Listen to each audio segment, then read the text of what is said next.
Hey, welcome back, everyone. So, some big stories to go into tonight. I want to talk about this new report that just came out, and it's detailing how the Chinese Communist Party has been exporting its human rights abuses outside of China, and how it's using things like media organizations and others to carry out these abuses.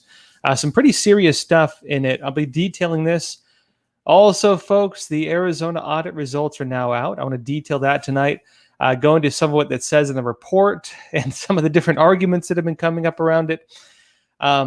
Basically, it seems that there are a lot of inconclusive elements still within the report, and I'll get into the whole details of it. I will be talking about that a bit in depth tonight. Also, a lot of things happening with these vaccine mandates, including something interesting. Black Lives Matter is now saying they're going to be calling for an uprising in New York to protest against the vaccine mandates. A very interesting development. I'll explain some of the deeper significance of that as well, especially when you consider past movements like this, groups that are used initially for basically semi-revolutions, pushing for these different political agendas, and why in the past, for example, Mao Zedong got rid of the Red Guards, because typically they're the first ones to become disenfranchised when they see the system they helped create. And here you see Black Lives Matter now becoming disenfranchised with the system that they helped bring about. Some very interesting things to talk about, and it could be an interesting trajectory as well. I'll be explaining these stories, many others, and folks, it's good seeing you here as always. Yeah, Imperial 604, you said Democrats attacking BLM yet? It wouldn't surprise me. It's actually going to be a very interesting show to watch as we watch the trajectory of this plays out, and really they start eating their own. You've seen this, for example, with the trans movement and the feminist movement, where they've really gone against each other. A lot of these shifts have been taking place, although they're not getting a whole lot of coverage, but we'll be talking about this tonight. Yeah, good seeing you all here. Yeah, Rachel Roque said, good evening, Josh from Ohio. Yeah, thank you. Yeah, Alexandra, you said Q&A. Josh, have you heard emergency orders for some of our U.S. troops to be ready for emergency deployment to Afghanistan? I have not heard about anything like that. Lug Puka, good to see you. He said, sounds like Stasi aren't happy. Stasi being the arm of the East Germany communist regime, which was monitoring people. Yeah, I think Orwell couldn't imagine the type of monitoring we're under these days. All right, folks, that said, I'm going to jump into the first story for the night, and then we'll go into some other stories. Again, as always, if you have questions, do leave them in the chat. We'll try to get to them. First off here, it's talking about how the Chinese Communist Party is spreading its human rights abuses globally. It says here, Beijing responsible for largest transnational crackdown in the world to muzzle the diaspora, according to a new report. It says the Chinese regime has mounted the largest transnational crackdown in the world. Transnational meaning not just China. This is outside the borders of China, the biggest one in the world, to ensure that Chinese communities globally toe the party line, according to a recent report. In other words, the abuses, the censorship, the harassments, the persecutions happening in China against Chinese people mainly, this is happening all around the world, and the CCP is exporting this into foreign communities, including in the United States, including in Europe, including in Canada, including in Australia, including elsewhere. Now, it says the expansive campaign targets dissidents who fled China and those who hold a different point of view from the regime. Beijing's tactics include spying, threats, harassment, physical assaults, and piling pressure on their relatives remaining in China, according to the nearly 650-page report by the Institute for Strategic Studies of Military Schools, an independent research agency affiliated with the French Ministry of Armed Forces, which presents a comprehensive look to the Chinese influence operations worldwide. The regime, the CCP, also directly exerts pressure on at least 9 foreign states, demanding the arrest of individuals in those countries wanted by Chinese authorities. Keep in mind, this even happened in the United States. They called it Operation Fox Hunt, where the Chinese Communist Party, even in the United States of America, through the Ministry of State Security, which is kind of like a blend of FBI and CIA, you could think of it under the CCP. On Operation Fox Hunt, they were even seeking officials who were fleeing to the United States and arresting them on U.S. soil. And we do not have an extradition treaty with China. Now, it says around 60 million ethnic Chinese live outside of China, with America seeing the fastest growing Chinese population. According to the Overseas Chinese Affairs Office, an administrative body under China's cabinet-like state council that liaises with overseas Chinese. Brief note on this, the Overseas Chinese Affairs Office, or the OCAO. Those of you who watch a show regularly know I talk a lot about the United Front. This is like the sister branch of the United Front. This is a branch of the CCP that specializes in monitoring Chinese people outside of China. They have databases not only of first-generation immigrants, but even of second and third-generation immigrants. In other words, if you're Chinese and your mom was born in America and you were born in America, but your grandma came from China, you are still under this system. The OCAO will still monitor you. That's this branch. Now it says here, to the regime, this population, Chinese outside of China, is a priority target for influence operations, the report said, because they have easier access to uncensored views critical of the Chinese Communist Party and are likely to spread such information to their relatives in mainland China. Despite a vast majority of them having foreign citizenship, in other words, these are not Chinese citizens, these are citizens of other countries like the United States, right? And so even though they, again, are not Chinese citizens, and therefore not considered Chinese nationals, Beijing has maintained that all Chinese overseas, this is going beyond even what I just said, because I said second and third generation, they're saying all Chinese overseas, according to the CCP, are part of one big Chinese family, bound by blood ties, while branding those who step outside of the line as traitors.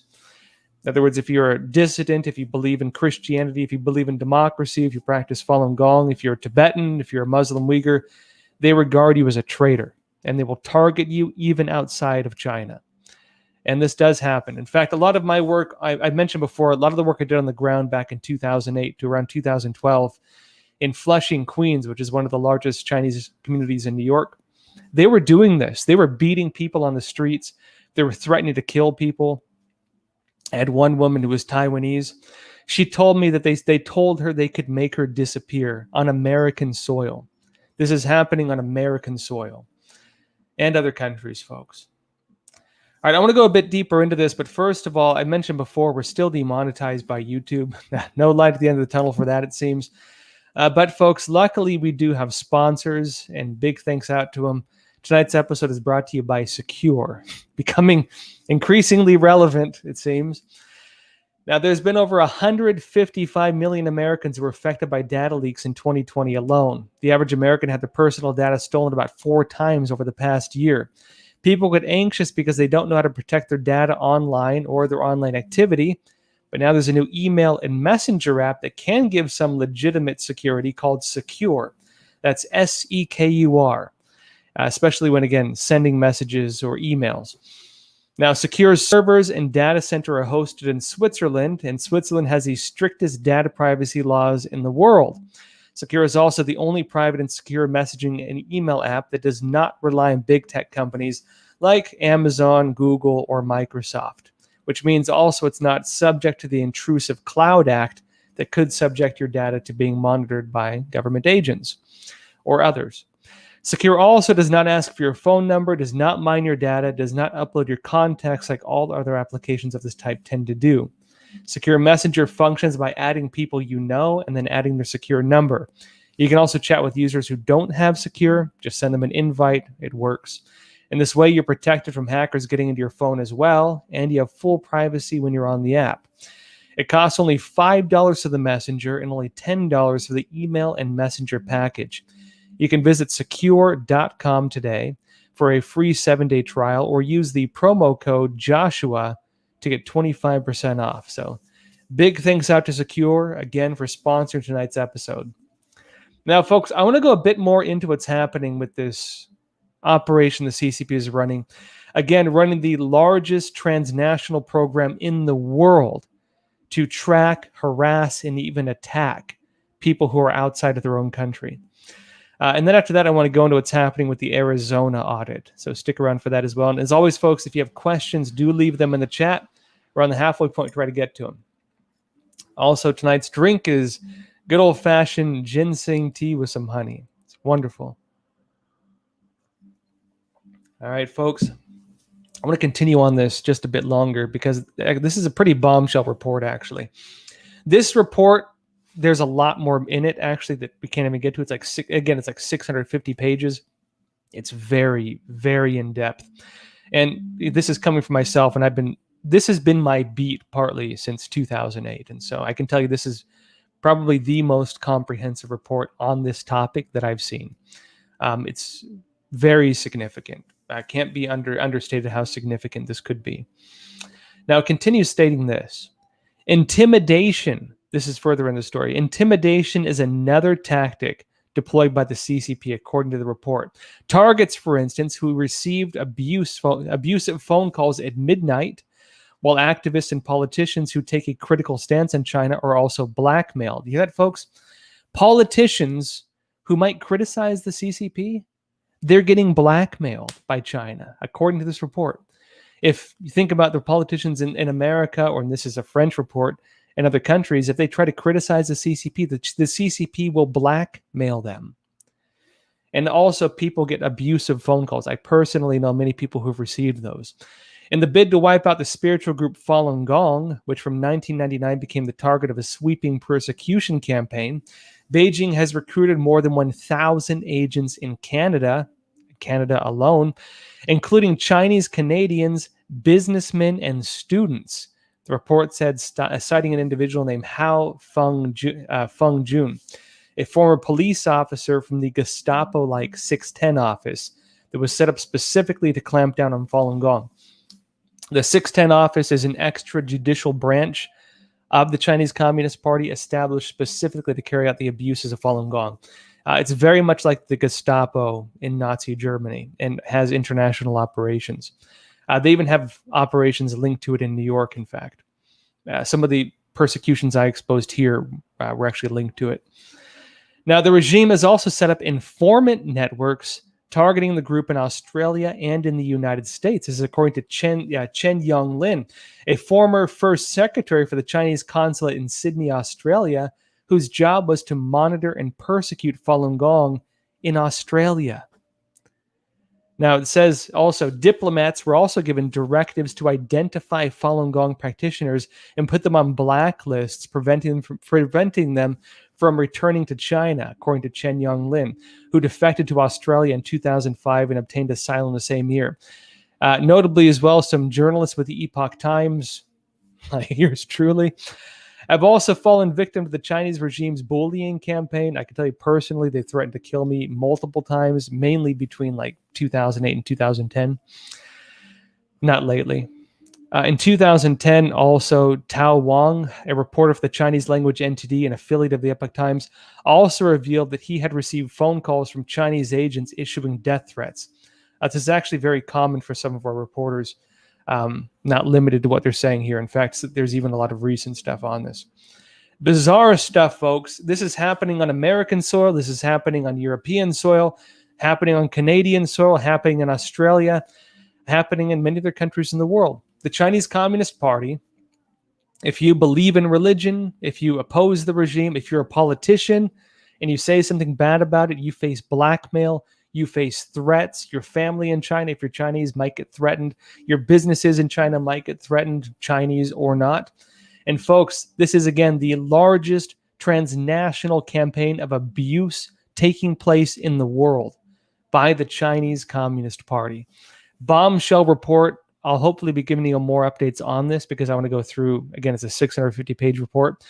I want to give you more updates on this going forward. But first, folks, well, maybe in a future episode, but I want to talk about this Arizona audit. I'm sure a lot of you have been wondering what happened with the Arizona audit. The findings of it have been released. And frankly, folks, I don't really think people on either side of the aisle are quite satisfied with it. Basically, here's what happened with the Arizona audit.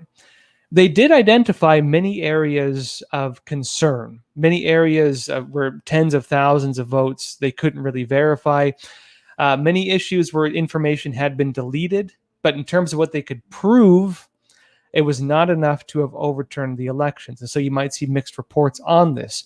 A lot of the mainstream media reports and a lot of others are saying, well, Biden won Arizona technically because, again, they couldn't verify a lot of votes.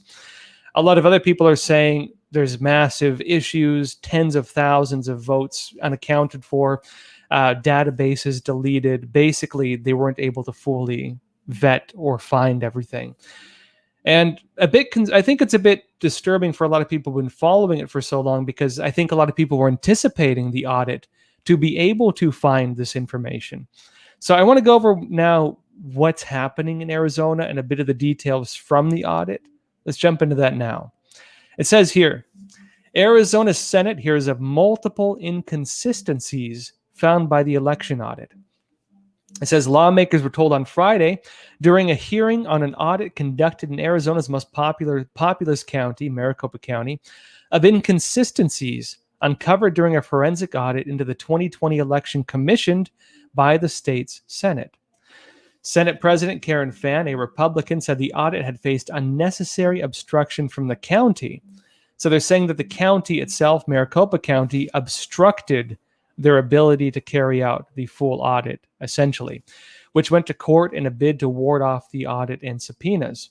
Fann said that while the audit did not uncover a significant difference in the total vote tallies, again, in terms of what they can actually prove for a fact, which she said showed a difference of only hundreds in the final report, evidence was uncovered by other anomalies, such as statutes being broken and chain of custody not followed. In other words, folks, they can't prove enough votes to overturn things. They can only prove, again, a few hundred votes that would have been flipped. Still concerning, but not enough to overturn things. But they are saying that there were enough anomalies, again, things that happened, such as chain of custody being broken,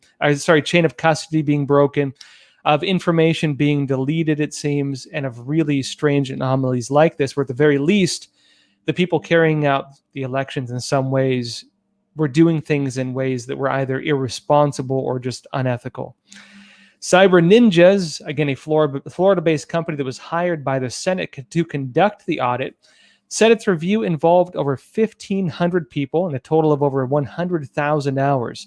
Well, the company said the recount it only found a vote discrepancy of 994 in the presidential race and 1,167 in the Senate race. The report highlights problems with tens of thousands of ballots. So actual fraud, actual things that they could prove, between 994 in the presidential race, 1,167 in the Senate race, but tens of thousands having issues. Which, well, I think we're going to hear a lot more going on with this, frankly. Now, it says this. The company said that 23,344 mail-in ballots were received from voters' previous addresses. And so this is something pretty concerning, folks.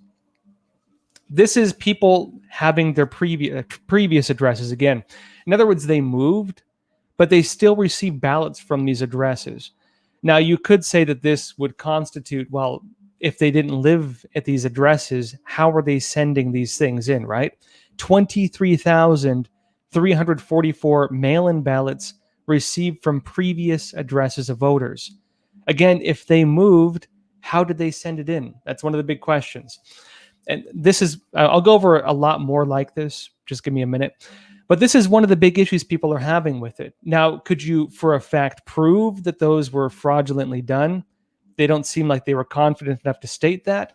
But frankly, 23,344 mail-in ballots received from previous voters' addresses, it's fishy, at the very least. There were 9,041 more ballots returned by voters than received. Do you hear that, folks?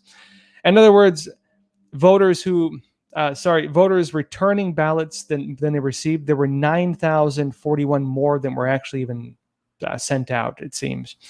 There were 5,295 voters potentially voting in multiple counties. Again, something pretty serious too. It's some of these things, it's not quite clear why they did not include these on the confident numbers, like absolutely confident, because frankly, these are really, really fishy. Again, 5,295 voters potentially voting in multiple counties. There were, again, 2,592 more duplicate ballots than original ballots sent to duplication. 2,081 ballots were from voters who had moved out of state prior to the election.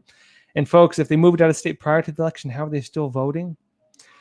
And now it says here, this is a quote, mail-in ballots were cast under voter registration,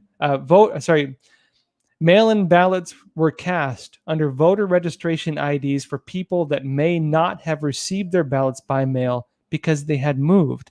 And no one with the same last name remained at the address. So folks, again, how did they vote if that was the case?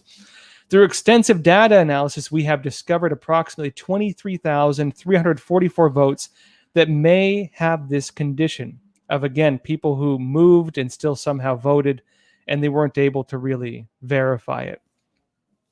The company also suggested canvassing be done to further validate the findings. Again, that's Cyber Ninjas. So basically, Cyber Ninjas came out with a report saying for a fact they could prove what they could prove for a fact.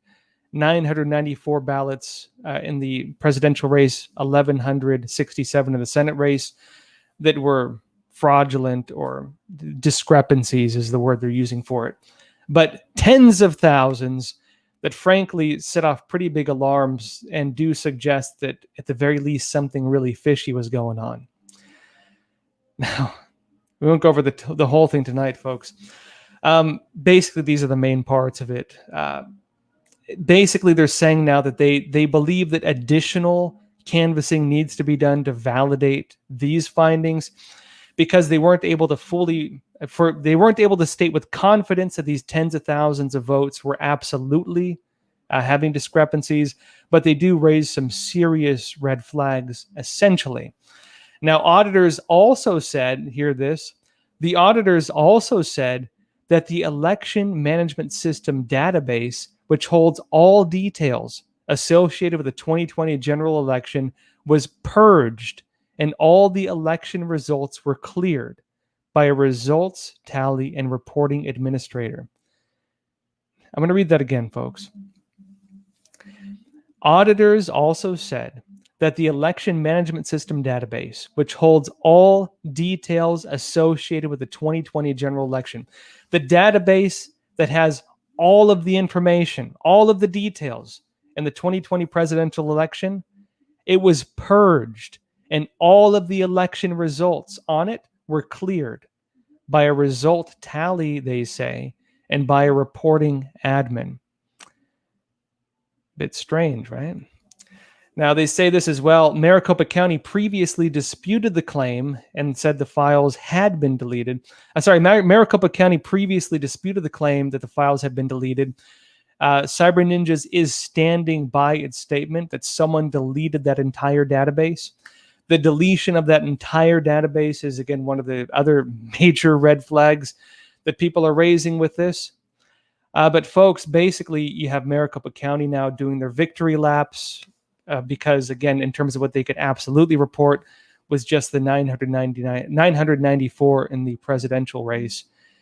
Despite, again, an entire database, according to Cyber Ninjas, being deleted, tens of thousands of votes having issues that they weren't able to absolutely prove, but frankly, a lot of inconclusive but very serious things.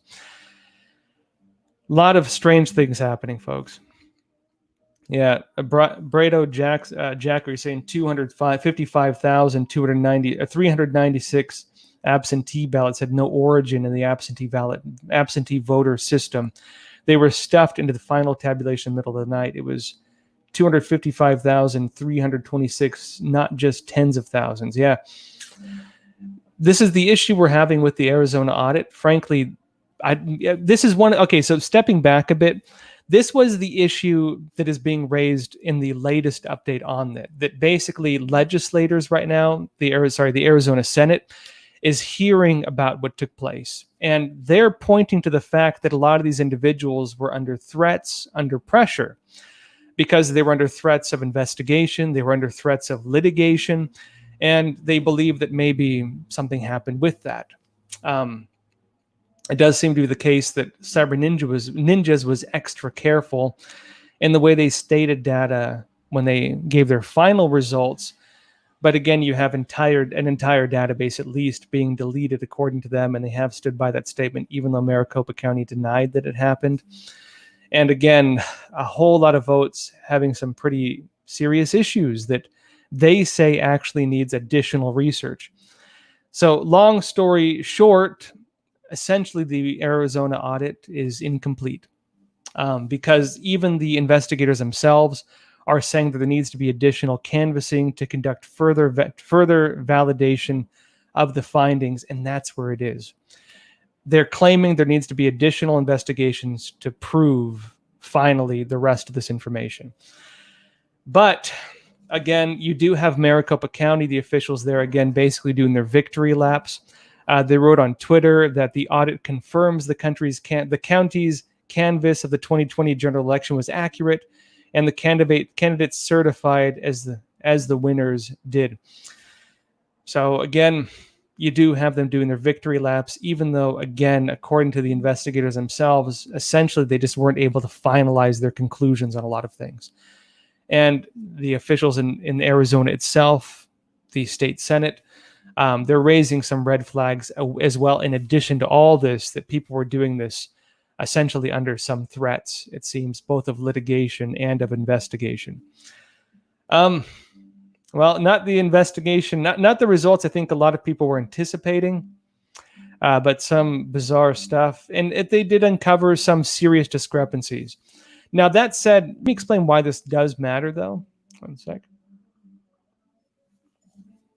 Now, one of the biggest things with this, though, regardless of all this, is this does leave room for the issue I've been saying is probably going to be the major one with the election audit. That, like I said, regardless of what comes out, if they can show that there is need and reason to justify updates to the election system or ways to close potential loopholes, this will be used by other states and other counties as well to strengthen their election systems. What this report did do, let's step back. What it didn't do and what it did do. It did not prove without a doubt enough votes to overturn the election. It did not do that, as I frankly didn't think it would, because they'd probably get sued and attacked for it, and they'd be attacked anyways. But what it did do, which is the significant thing, is it showed serious discrepancies, serious loopholes, and serious, at the very least, people not properly doing their jobs with the elections that did open room for tens of thousands, hundreds of thousands, some add as well, votes being at the very least questionable, seriously questionable, meaning that you can have other counties and other states looking at these results and saying, well, frankly, folks, we need to have stronger election systems. Based on the information coming out, we need to strengthen the election systems to ensure, one, election integrity, but also voter faith in the election systems. Because if people are looking at these serious issues that are there, these serious issues that are there that again would leave doors open for problems to take place, you need to consider voter faith, voter confidence in the election system. Frankly, even if you're talking about Trump trying to decertify the elections and stuff, because that was one of the discussions, it'd be very hard for them to do that. And I can tell you, frankly, you would not see Biden just step down and hand it over to Trump. I really doubt that would ever happen. A lot of this is going to be, again, giving reason for for legislatures, state senates to update their election systems, for states to update their election systems using this data, which actually this can serve that purpose. Using this data to identify where there are issues of serious concern and minor concern. And it does identify many areas of serious concern. It even has a chart laying that out. And so it is significant from that standpoint. Dolores Testerman, you noted, Josh, Maricopa County did not turn over the routers and other items they were court ordered to do. Yeah, I know they were blocking it for a long time.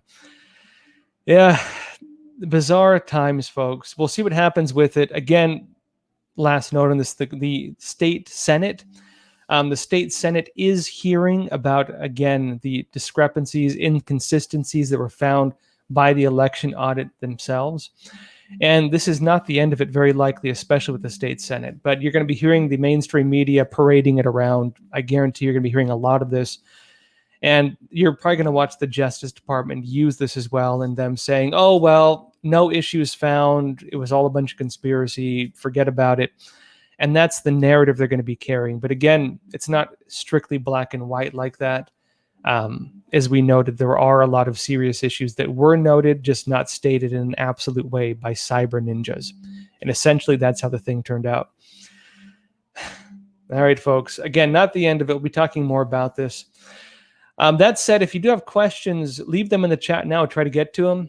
First, though, folks, I have mentioned we are demonetized by YouTube. One of the old YouTube Pulitzer, I like to call it. But folks, luckily, again, we have started our own video platform. That's Epoch TV, EPOCHTV.com. And if you want to help Crossroads, EPOCHTV.com/Crossroads. And again, thank you all for being here on Epoch TV as well, because actually you can watch the lives on Epoch TV. And I know a lot of you are tuning in there now as well. I really genuinely thank you. Folks, if you do want to support Crossroads, Epoch TV is a great way to do it. If you want to go the extra mile, help us out also. You can tell a friend or a family member about Crossroads. This really does help us.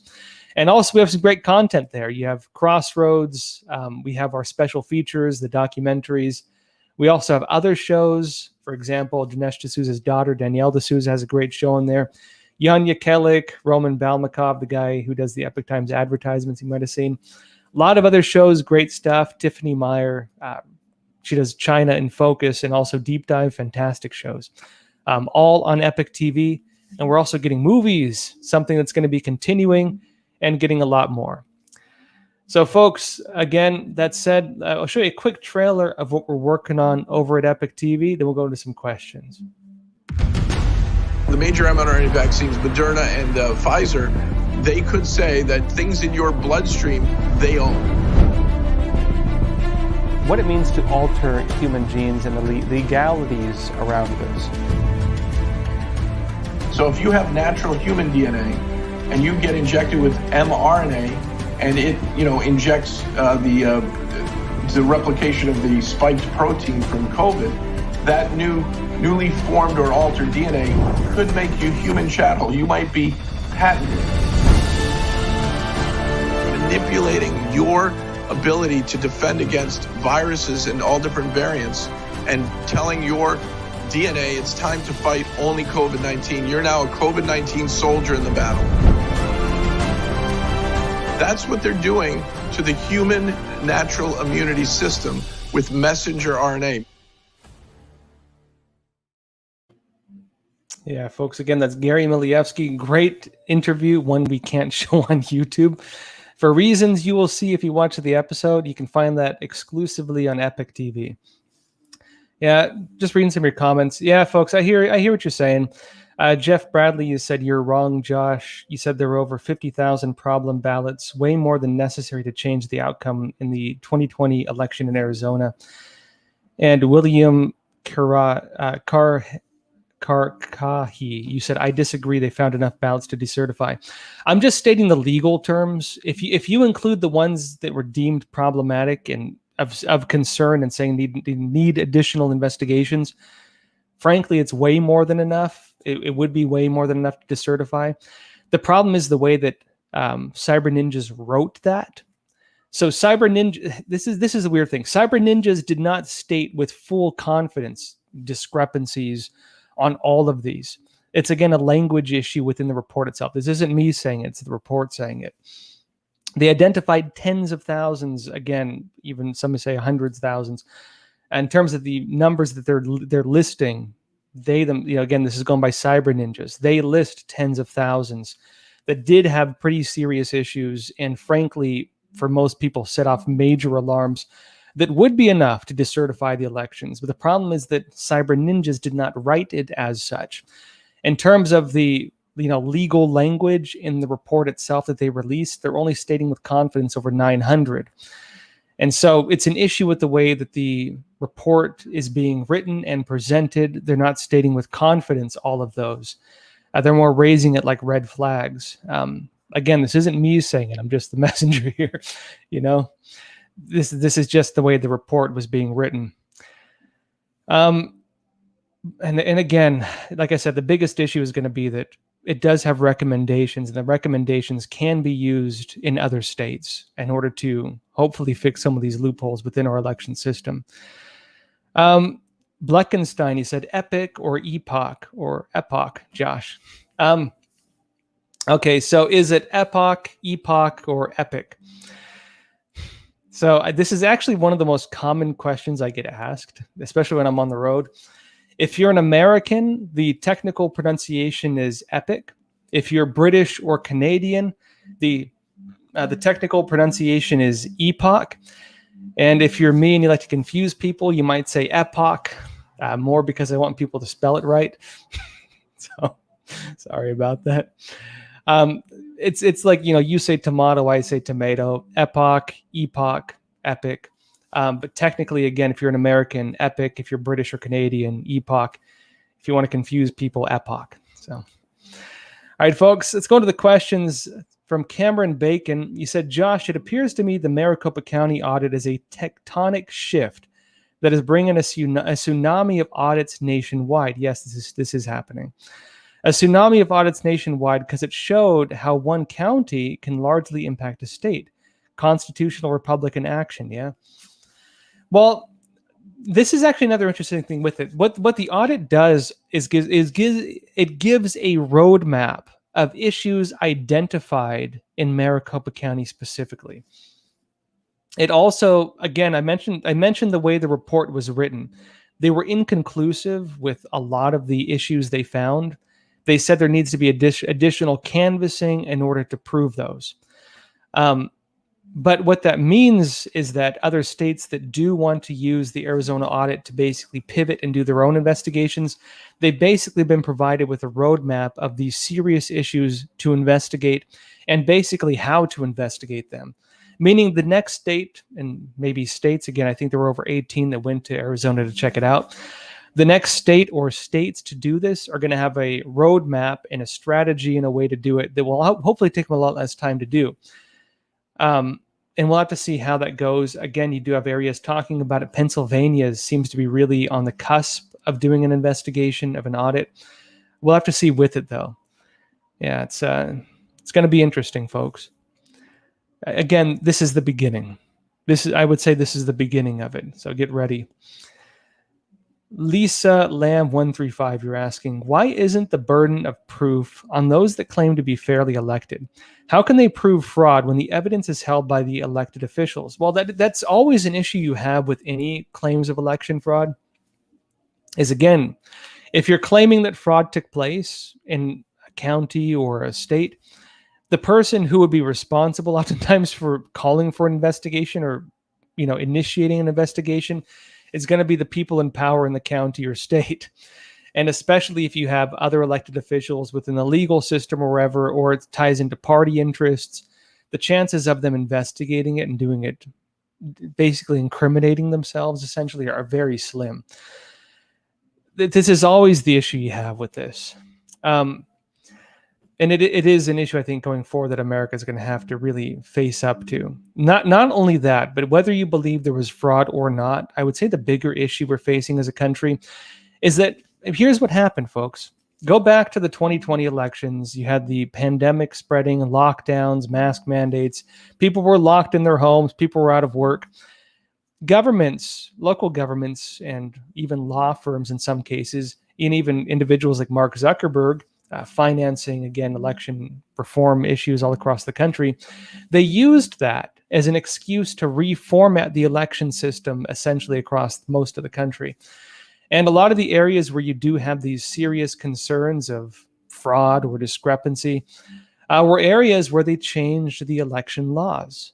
They removed safeguards in our election system, things that give voter confidence. If you remove the systems that create voter confidence, how do you expect voters to have confidence in the system? That was the issue that took place.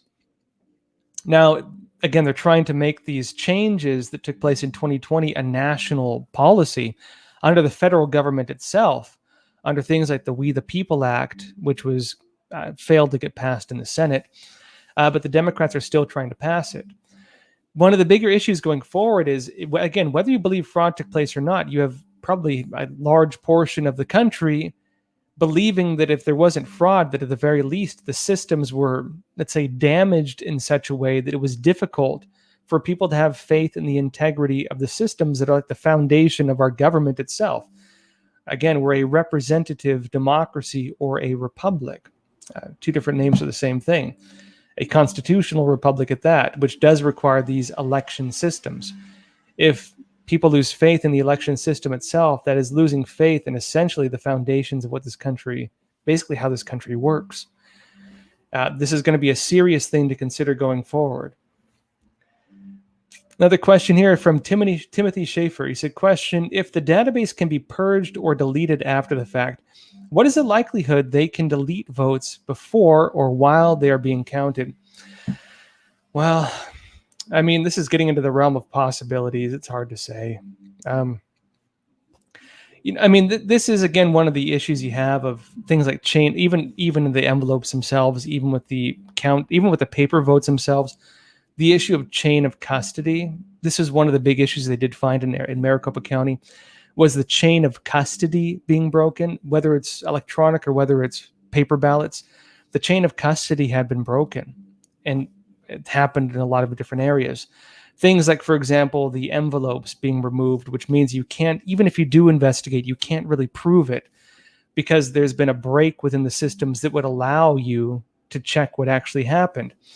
And if systems themselves had information that had been deleted, if that data cannot be recovered, your ability to investigate changes that may have taken place or otherwise are going to raise additional issues as well. These are all issues that have been raised by this audit and issues that may change things going forward if, again, states choose to pass voter election reform based on the concerns that were raised. But yeah, it does raise some issues in terms of people being able to prove whether things can be certified or not, which is where we're at, kind of in limbo in this country right now with this whole thing. Another question here from Seymour Butts. He said, Josh, what if the 2022 elections favor the Democrats? In spite of polls showing they will be beaten, do you think that will convince people of election fraud? It's hard to say. I mean, this is kind of the sad reality in this country, is that it's become a partisan issue. A lot of Democrats, frankly, well, I don't know. Actually, I would say I've personally met a lot of Democrats who say that there have been issues in the 2020 elections, too many for them even to trust that things were done fairly. At the very least, you can look at different states changing election laws. Again, state legislatures, it normally goes through them. You had governors stepping in, you had other officials stepping in to basically change the election laws in ways that removed safeguards. That by itself should raise some concerns, especially if you go back to 2016, and a lot of these same officials were the ones saying that Trump stole the election in 2016. 2016 as well, they had the Crossfire Hurricane scandal, aka Spygate, where the FBI was possibly illegally spying on the Trump campaign. DNC and Clinton campaign financed a dossier of disinformation from Christopher Steele, a British spy through Fusion GPS, who then hired two Russian nationals to collect information that was never vetted and literally spread Russian disinformation throughout our entire political system, throughout our legal system, and throughout all of our media, and then used actual Russian disinformation to claim that Russia was using disinformation to try to make Trump win the election.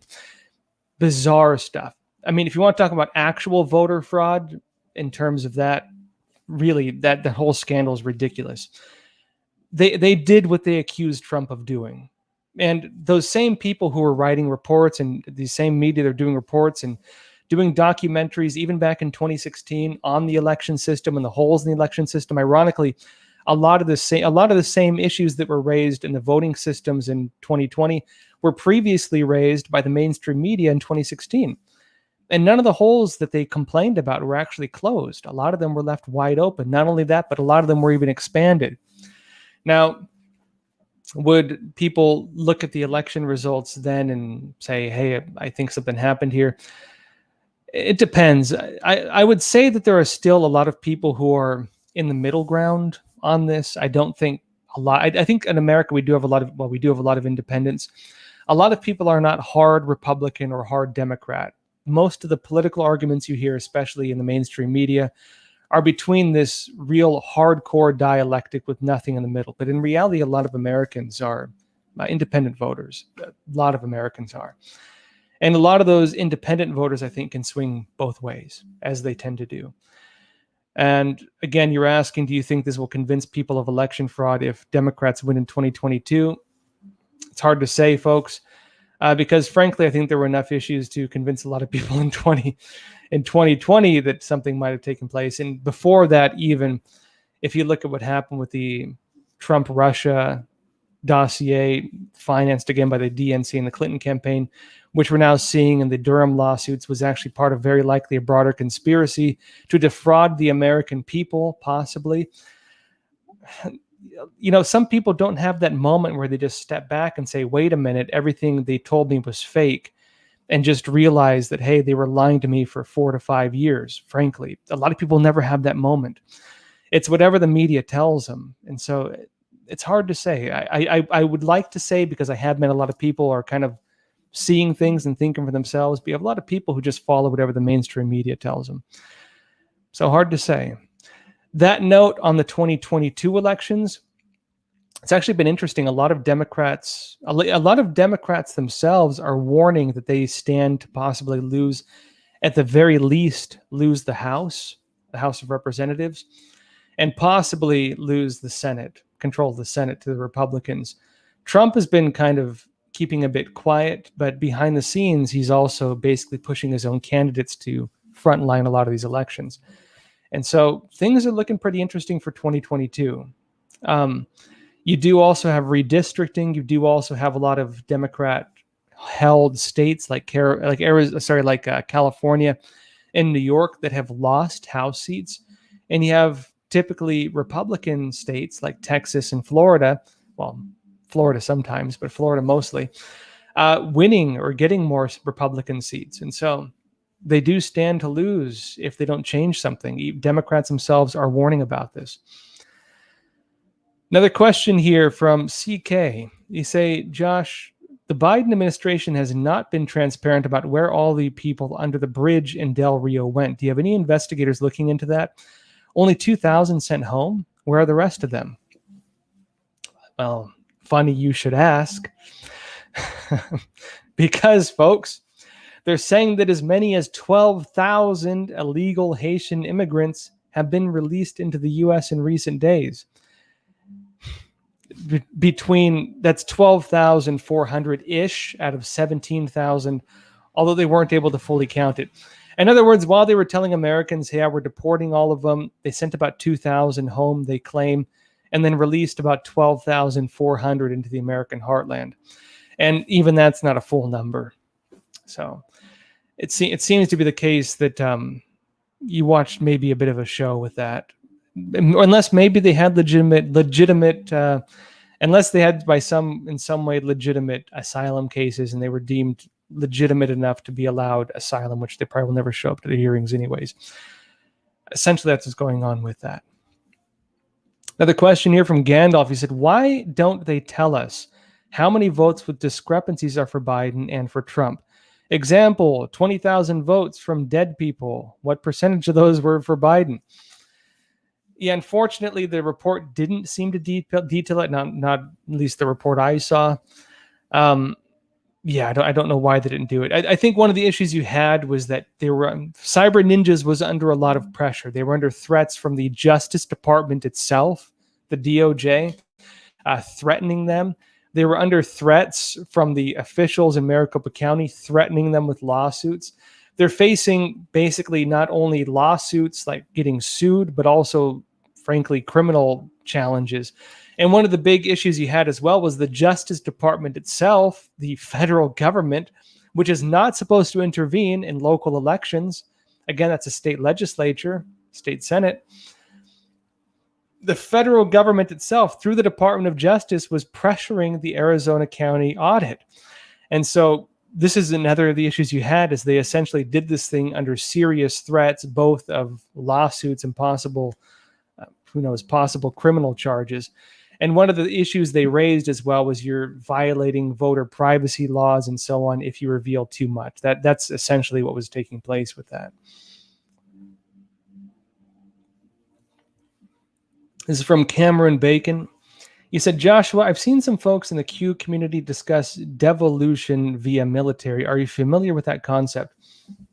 I've heard about it because people send me a lot of stuff on it. Essentially, there's a theory going around. They believe that Trump did some kind of legal process that would have allowed him to keep control of parts of the military outside of the control, basically, of some of the top military officials. I mean, believe it if you want. Frankly, I think nothing would surprise me these days, to be honest. But, I have to go by what I can prove for a fact. I have seen some of the, what you would call like trains of, say, issues that would lead you to believe that maybe that's possible. Possibly, who knows? But frankly, folks, could you prove it? I can't prove it. I have heard people talking about it. I mean, believe it if you'd like, but it's hard to prove. Let's put it that way. But again, yes, I know there is a theory going around that Trump is still in control of part of the military. So who knows? Again, it's not something I've been able to prove, but I have heard people talk about it. Fritz Bender, he said, Joshua, is it time for a convention of states? Yeah, well, I can tell you a lot of people are going to be pushing for it a lot more. Essentially, holding people being able to vote and essentially holding a meeting where they could propose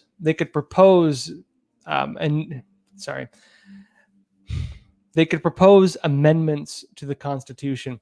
Again, this is something the founding fathers did put into the Constitution that would allow people to essentially overturn a tyrannical government if the government was overstepping their rights in all kinds of wild ways. It does seem to be getting a lot of steam, and I do hear a lot more discussions on it. If it did happen, it would still be a bit far off, but we'll have to see. I actually do think you're going to see a lot more steam behind the movement to get a convention of states, but we'll have to see.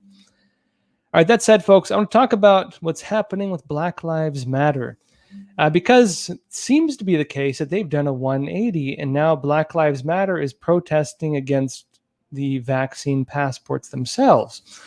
A very strange update to this whole story for those of you who've been following what's happening with Black Lives Matter from the get-go.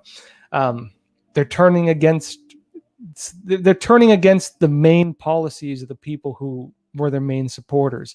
It's a very interesting shift. Let's go over it. It says here, Black Lives Matter NYC, New York City leader promises uprising against city's vaccine passports. It says here, one of the leaders of a Black Lives Matter group in New York City promised an uprising against the city's COVID-19 vaccine passports, decrying the system as racist. According to data provided by New York State, about 85% of Black residents have not received one dose of a COVID-19 vaccine.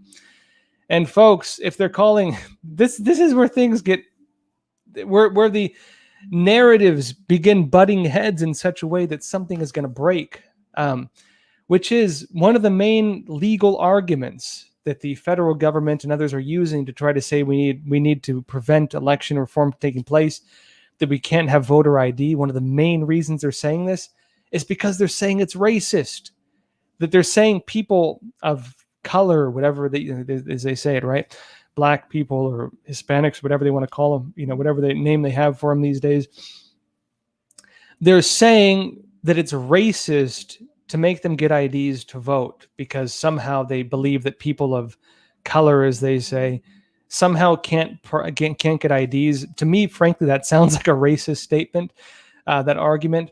But the important part with it is this is actually butting heads with the vaccine passport ID, because, folks, you actually do have, in terms of numbers, a serious discrepancy of Black Americans. Again, 85% not yet receiving one dose, which means that the vaccine passport policies are significantly, disproportionately, and massively focusing and impacting Black communities here in New York, especially. And again, the whole idea, if they're saying that you can't have voter ID because voter ID is racist, then is vaccine ID racist? This is where things are happening. Now, according to Black Lives Matter, yes, it is racist. And now you're seeing data provided by New York City shows, again, that 64% of Black people between the ages of 18 and 44 are not fully vaccinated, while 56% have received one shot.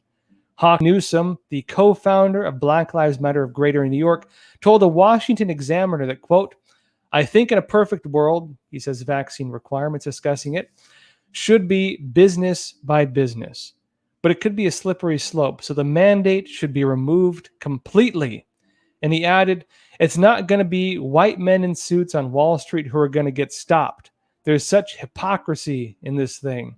Newsom said he believes that Black Americans have a natural distrust of the vaccine, and he cited the Tuskegee syphilis study in the 20th century for a reason why. And he said, "How dare they remove religious exemptions? It's the most disrespectful thing I've ever seen." That's again Newsom saying, and adding that he believes the most vaccine mandates don't allow religious exemption. And he said, "Now the government has decided your God doesn't matter. I love God."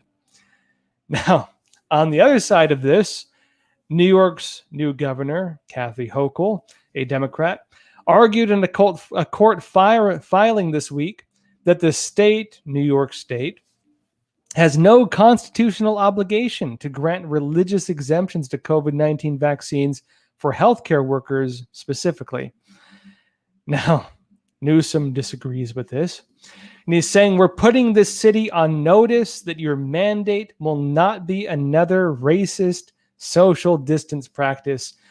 And he told fellow protesters during a demonstration in Manhattan in front of Carmine's restaurant on Monday, that was where you had a hostess get assaulted, and then they protested out front. Black Lives Matter protested out front because the woman allegedly had asked them for vaccine IDs. They didn't like it, allegedly assaulted her according to video evidence, and held a protest out front. And he said, "Black people are not going to stand by, or you will see another uprising. And it's not a threat. That is a promise." So get ready for the show, folks. Again, Black Lives Matter itself possibly leading the protests in America against the vaccine mandates. And it's going to be interesting to watch, because remember the discussions that took place last year? Remember, folks, when we were told to lock ourselves in our homes, and that if you go outside, you're killing grandma, kind of like Andrew Cuomo, but maybe a little different, that if you go outside, you're killing grandma, and that, again, you have to stay in your home because that's just the nice thing to do. And then, I don't even know how many, tens of thousands, possibly many more, people with Black Lives Matter, Antifa, and other movements went out and they burned down their cities, and they protested, and they looted, and they robbed, and they were mostly peaceful. You might have seen some of the reports stating. But again, the media itself, when people were being told to lock themselves in their home, they were told that this was okay. They were saying it's okay because this is part of a broader fight against racism. This is a fight for equality, and you can't put a stop to such things. Now, folks, if those same people are protesting, if those exact same people are protesting the exact same grounds because they think something is racist, because they think it's, again, discriminatory, if they're doing it for racial justice, do you think the same people who were defending them last year are going to defend them now? That's going to be the very interesting question to watch for as we go forward. In addition to some of the other, again, contradictions we're seeing within the narratives. And again, folks, you can only contradict your contradictions so many times before your contradictions contradict themselves, which is where we're at in this country. And so sit back and enjoy the show.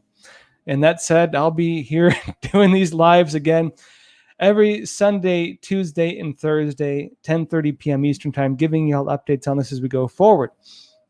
I have a lot of good stuff in the works, folks. I'll keep you updated on it. Some special features I'm working on still. You can also watch again the we have part 4 out of the Dark Origins of Communism series. Another episode in the works, hopefully out soon. You can check that out on Epic TV, epochtv.com/Crossroads. I also have some other stuff in the works that I'm looking forward to telling you all about very soon. I'll just leave it at that for now. That said, folks, always appreciate you all. If you want to support Crossroads, we do have Donor Box. We take donations. Again, we're demonetized by YouTube. But also, it's a great way is Epic TV. Does help us. If you want to go the extra mile, please tell a friend or family member about Epic TV. Does help us a lot. Also, please consider liking and subscribing if you haven't already. And if you have already, double check to make sure you still are, because some people get unsubscribed, and for some reason that's happening to us. But folks, as always, appreciate you all. And that said, I'll see you again this coming Tuesday, 10:30 p.m. Eastern Time. And please take care of yourselves, stay informed, and stay free. Thank you.